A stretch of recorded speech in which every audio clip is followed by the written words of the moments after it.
لا موجود إلا الله لا مشهود إلا الله لا مقصود إلا الله لا مقصود إلا الله. بسم الله الرحمن الرحيم. الحمد لله رب العالمين والعاقبة للمتقين والصلاة والسلام على سيد الأنبياء والمرسلين محمد وآله وأصحابه أجمعين. أما بعد. معزز سامعین کرام، ازواج مطہرات کا پچھلی 4 قسطوں سے تذکرہ چل رہا ہے کہ اللہ کے نبی جناب محمد عربی صلی اللہ علیہ وسلم نے 11 شادیاں کیوں کی اور کس سے اللہ کے نبی صلی اللہ علیہ وسلم نے نکاح کیا۔ اس میں 7 ازواج مطہرات کا تذکرہ گزر چکا۔ اب 8ویں نمبر پر اللہ کے نبی جناب محمد عربی صلی اللہ علیہ وسلم نے حضرت جویریہ بنت الحارث ابن ابی ضرار رضی اللہ تعالی عنہ سے نکاح کیا۔ حضرت جویریہ رضی اللہ تعالی عنہ یہ غزوہ مریسی میں قید ہو کر آئی تھیں اور غنیمت میں حضرت ثابت بن قیس رضی اللہ تعالی عنہ کے حصے میں آئیں۔ قید ہونے سے پہلے مصافع ابن صفوان کے نکاح میں تھیں۔ ان کے پہلے شوہر مصافع ابن صفوان تھے۔ حضرت ثابت رضی اللہ تعالیٰ نے ان کو مکاتبہ بنا دیا۔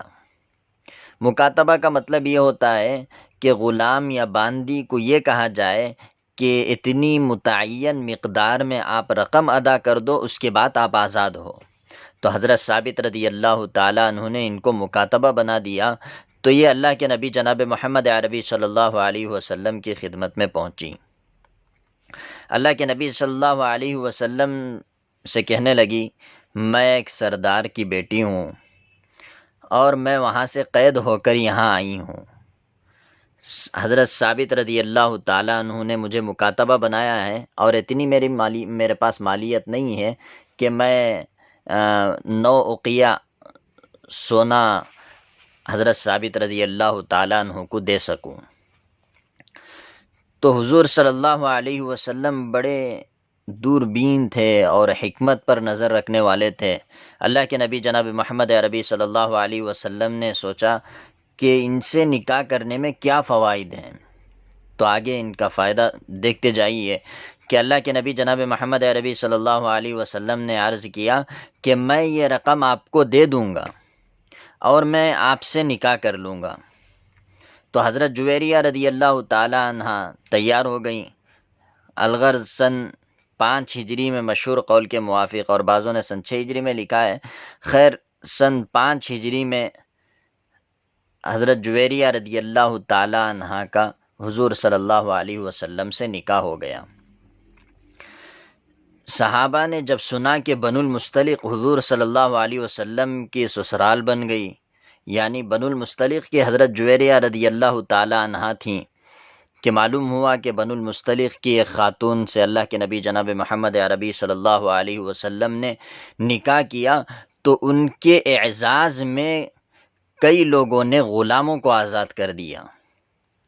ایک حضرت جویریہ رضی اللہ تعالیٰ عنہ کی وجہ سے 100 گھرانے آزاد ہوئے، جن میں تقریباً 700 آدمی تھے۔ اس قسم کی مصلحتیں حضور صلی اللہ علیہ وسلم کے ان سب نکاحوں میں تھیں، اور بنو المستلق کو دین کی دعوت دینا بھی مطلوب تھا، اس لیے اللہ کے نبی جناب محمد عربی صلی اللہ علیہ وسلم نے ان سے نکاح کیا۔ خیر حضرت جویریہ رضی اللہ تعالی عنہ نے یثرب میں جب تھی، یعنی مدینہ منورہ میں، تو ایک انہوں نے خواب دیکھا تھا۔ اس میں انہوں نے یہ دیکھا کہ چاند میرے گود میں آ گیا ہے۔ تو یہ تعبیر وہ معلوم کرنا چاہتی تھی، معلوم نہیں کر سکیں۔ جب ان کا نکاح ہو گیا تو سمجھ میں آ گیا کہ ہاں، میں نے جو خواب دیکھا تھا وہ اب مجھے سمجھ میں آیا ہے کہ میرا نکاح اللہ کے نبی جناب محمد عربی صلی اللہ علیہ وسلم سے ہو گیا۔ تو الغرض ربیع الاول سن 50 ہجری میں ان کی وفات ہوئی۔ ان کی عمر اس وقت 65 سال کی تھی۔ بعضوں نے لکھا ہے کہ سن 56 ہجری میں ان کی وفات ہوئی، اس حساب سے ان کی عمر 70 برس کی تھی۔ خیر سن 50 ہجری صحیح قول کے مطابق بتایا جاتا ہے کہ ان کی اس میں وفات ہوئی۔ جب حضرت جویریہ رضی اللہ تعالیٰ عنہ کے بعد اللہ کے نبی جناب محمد عربی صلی اللہ علیہ وسلم نے 9ویں نمبر پر حضرت ام حبیبہ رضی اللہ تعالیٰ عنہ سے نکاح کیا، جو ابو سفیان کی صاحبزادی تھی۔ ان کا اصل نام مرملہ تھا اور بعضوں نے ہند بھی بتایا ہے۔ الغرض ان کا پہلا نکاح عبید اللہ ابن جحش سے مکے میں ہوا تھا۔ دونوں میاں بیوی شروع ہی میں مسلمان ہو گئے تھے۔ ابو سفیان تو مشہور ہے، معلوم ہے، تو یہ ان کی صاحبزادی تھی۔ ان کا نکاح عبید اللہ ابن جحش تھا۔ یہ دونوں پہلے ہی مسلمان ہو چکے تھے اور وطن چھوڑ کر حبشہ کی طرف انہوں نے ہجرت بھی کی تھی۔ وہاں جا کر ان کا خاوند نصرانی ہو گیا، یہ اسلام پر باقی نہیں رہا۔ جب ان کو معلوم ہوا کہ میرا خاوند نصرانی ہو گیا تو بڑی پریشانی ہوئی، ان کو بڑی دقت اٹھانی پڑی۔ اب ان کا نکاح بھی ٹوٹ گیا۔ جب میاں بیوی میں سے کوئی ایک اپنا مذہب بدل لیتا ہے تو نکاح بھی ٹوٹ جاتا ہے۔ تو حضور صلی اللہ علیہ وسلم نے حبشہ کے بادشاہ نجاشی کے پاس پیغام بھیجا کہ ان کا نکاح مجھ سے کر دو۔ تو نجاشی تیار ہو گیا کرنے کے لیے، بادشاہ وہاں کا تیار ہو گیا، حبشہ کا جو بادشاہ تھا۔ پھر اس کے بعد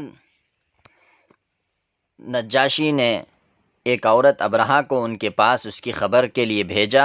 انہوں نے خوشی میں اپنے دونوں کنگن جو پہن رہی تھی اس کو عطا کر دیے اور پاؤں کے چھلے، کڑے وغیرہ متعدد چیزیں بھی ان کو دے دی۔ نجاشی نے نکاح کیا اور اپنے پاس سے 400 دینار ان کو دیے اور بہت کچھ سامان بھی دیا۔ جو لوگ مجلس نکاح میں موجود تھے ان کو بھی دینار وغیرہ دیے اور کھانے کا بھی انتظام کیا۔ خیر ان کا نکاح سن 7 ہجری میں ہوا، بعضوں نے لکھا ہے کہ سن 6 ہجری میں ہوا۔ خیر جب یہ مدینہ طیبہ پہنچی، نجاشی نے بہت سی خوشبو اور سامان وغیرہ دے کر ان کو بھیجا ہی تھا، تو بعض کتب و تواریخ اور احادیث سے معلوم ہوتا ہے کہ ان کے باپ نے نکاح کیا، مگر یہ صحیح نہیں ہے۔ اللہ کے نبی جناب محمد عربی صلی اللہ علیہ وسلم نے ان سے نکاح اس لیے کیا تاکہ حبشہ کے لوگ مسلمان ہوں اور ان کے باپ، ان کے والد پر اس کا اثر پڑے۔ تو کئی لوگ ان کے نکاح ہونے کی وجہ سے کئی لوگ مسلمان ہو گئے، جو اس وقت تک مسلمان نہیں ہوئے تھے۔ بعد میں ان کا نکاح کرنے کے بعد کئی لوگ مسلمان بھی ہوئے۔ ان کے انتقال کی تاریخ، ان کی وفات کی تاریخ میں اختلاف ہے۔ اکثروں نے تو سن 44 ہجری بتائی ہے، اس کے علاوہ 42 ہجری، سن 55 ہجری اور 50 ہجری مختلف اقوال نقل کیے جا رہے ہیں۔ بس اللہ تبارک و تعالیٰ سے دعا کریں کہ اللہ تبارک و تعالیٰ ہمیں صحیح سمجھ نصیب فرمائے۔ آمین وآخر دعوانا ان الحمد للہ رب العالمین۔